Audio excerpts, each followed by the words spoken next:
Hello, hello. কিছুদিন আগেই ২-৩ দিনের জন্য বাড়ি গেছিলাম। আর তোমরা ভাবছো এখানে এক্সাইটিং ব্যাপার কি, বাড়ি তো প্রায়ই যাই। গেছিলাম হচ্ছে বন্দে ভারতে করে। আর এই ফার্স্ট টাইম বন্দে ভারতে চড়লাম, তাই বহুত এক্সাইটেড ছিলাম। ভাবলাম তোমাদের সাথেও জার্নিটা শেয়ার করি। সকাল থেকেই বৃষ্টি হচ্ছিল, আমি পৌঁছে গেলাম স্টেশনে।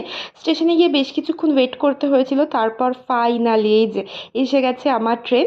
উঠে বসে পড়লাম, বেশ ভালোই ছিল। বাথরুমটা কিন্তু বেশ পরিষ্কার পরিচ্ছন্ন ছিল, যেটা আমার সবথেকে ভালো লেগেছে। তারপর চলে এলো চা, একটা টি মিক্স, বিস্কিট, আর এখানে একটু গরম জল দিয়েছিল, তার মধ্যে টি মিক্সটা মিশিয়ে আমি চা তৈরি করে নিলাম। তার কিছুক্ষণ পর চলে এলো ব্রেকফাস্ট। ছিল হচ্ছে ভেজ কাটলেট, তার সঙ্গে ছিল ফ্রেঞ্চ ফ্রাইস, আর তার সঙ্গে ছিল হচ্ছে দুটো ব্রেড। ব্রেডের সাথে খাওয়ার জন্য বাটার ছিল, এছাড়া ছিল মিক্সড ফ্রুট জ্যাম, কেচাপ, আর একটা মিষ্টি মুখের জন্য লটি চকো পাইও ছিল। এই সব খাওয়া দাওয়া সারতে সারতে গান শুনতে শুনতে পৌঁছে গেলাম হাওড়া, নেমে পড়লাম স্টেশনে।